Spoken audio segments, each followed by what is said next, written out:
I gave my own memories to this character played by Scarlett Johansson. And she's haunted by these memories, and those are actually real. Those are my memories. Kristin, thank you so much for the time. It is such an honor to chat with you. I really do appreciate it. It's very kind, thank you. Honestly, this film is such a delight. My Mother's Wedding is such a sweet and heartfelt film. It is so warm and challenging at the same time. Where did it come from? It came from a desire to tell my story myself rather than have it attached as a sort of side remark in a profile. Because I noticed that every single profile I ever did mentioned my so-called tragic childhood and the death of my father and my stepfather. And now that I'm a grown-up with grandchildren, I thought, time to tell it my way. And so I wanted to make a comedy about a tragedy and to talk about how tragic events in a childhood can be life-defining, but they don't have to be completely, you don't have to be imprisoned by them. And yeah, there you go. That's how it happened. And I decided to use my own memories, and I gave my own memories to this character played by Scarlett Johansson. And she's haunted by these memories, and those are actually real. Those are my memories, me, Kristin.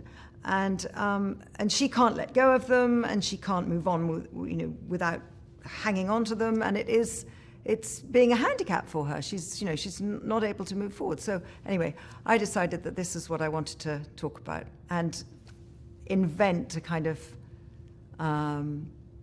these three women, these three sisters, and this amazing mother, who I didn't really want to play myself because I would have preferred to direct someone else. It was very difficult directing yourself. It's very hard. But anyway, I ended up doing it. And that's what happened. It's such a remarkable piece, and I love that you're sharing and talking about memories here, because I wondered if that was cathartic for you to tell your story in this way, and how memory factored in, because you use this animation in this incredible way.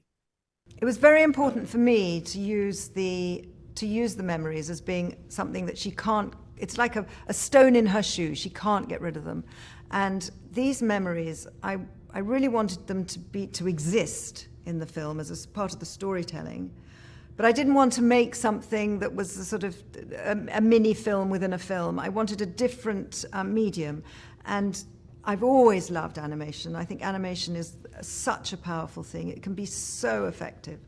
And I met this fantastic animator in Paris who produced these beautiful, beautiful drawings, and so we decided to work together on that. And he was incredibly sensitive to the story. And I remember the first time I saw them, I literally wept, bawled my eyes out. So I suppose in that way, it was cathartic. But then, I've been working on all of this my entire life. I've been living with this story my entire life. So I know it very, very well. And by the time I got to shooting the film, any kind of troubling element or I'm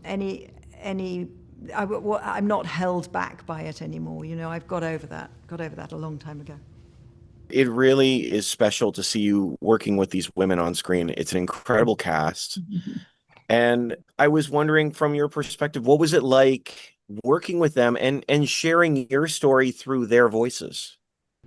Well, it was just incredible. It was such a privilege to have these women who are so talented, saying your words. I've often heard writers say that. They come in and see you in your trailer and they knock on the door. It's such fun to hear my words being said by you. And you think, yeah, that's very nice. But it really is. and I really appreciate it, because obviously when I'm doing my acting, I'm in a room full of actors and I'm on set with a whole load of actors who are brilliant, because they are. But I'm not allowed to watch them because I'm acting with them. And then suddenly I get this enormous treat of being able to sit in a chair and watch this thing unfolding, and then to be able to get up and say, when she says this line, could you make it a tiny bit sharper? Think about X, Y, Z. And she says, yeah, okay, sure. And then does exactly what you ask. I mean, it's extraordinary. It's absolutely fascinating. That would be such an amazing experience, to be Yeah. honest. It really Yeah. would. Mm. I wondered if we could talk a little bit about parents, because that's such the idea of romanticizing our parents, because your character has this incredible conversation. I don't want to dogs about the way that they view their fathers. Yeah. I've heard this from a lot of people, not just myself. Yeah. I've heard this from a lot of people, not just myself. That part of the story comes from a story that I lived, which was I went to a wedding when I was about 30 of one of my cousins, and across the room there was this man beaming at me, and he was older, he was 60 something, rather rotund, balding, smiling, very wrinkly, and he came over to me and said, I was your father's best friend. And my immediate reaction at 30 was to say, oh, come on. No way. My father was this fantastically young, beautiful young man, and he could never have been, friends with such an old guy. And then I realized that actually my father would have been that age. And I've spoken to a lot of people about the way you preserve your parent in aspic, and they're kind of they remain young forever.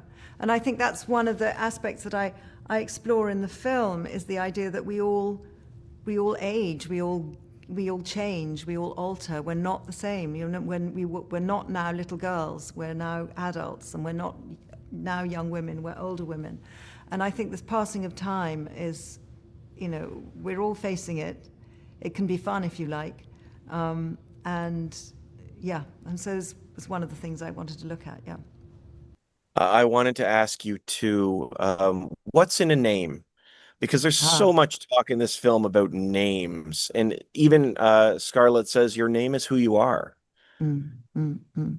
Well, as an actress, I change my name a lot, because I'm Mrs. This, Mrs. That, and Diana here, Jane there, Fiona here, and you get used to being called. I also have my own personal Christian name. Everyone always gets it wrong. I'm never Kristin. I'm always Kirsten, Christian, Christine, Christina. Always getting it wrong. And I think that the character played by Scarlett, I don't want to give anything away here, but the character played by Scarlett is very attached to her name because it was her father's name, and so she knows that she belongs to him because she has the same name. And when that is put into doubt, she flounders and can't cope with it. And that is something that I completely understand, that you want to belong. We all want to belong to someone. We all want to belong to a group. We're doing it all the time. We identify as this, that, and the other, and we want to belong to something. And belonging to your family, I think for most people, is a rather lovely thing. Sometimes people don't want to and reject completely. I mean, I know people who've refused to take their parents' name. But in my case, I was, really wanted to belong to that. And I think I wanted to explore that as well and see how that worked with other people. And some names are very, very old names, and some names are very modern. I mean, the character that Diana, the mother, marries is a very, very old name that I found in sort of medieval manuscripts. And I thought, well, that's irresistible. I'm having that name. I love that. And I have to say, I can relate because my name is Stephen with a PH, and I got Stefan my whole life. Yeah, I can imagine. Yeah.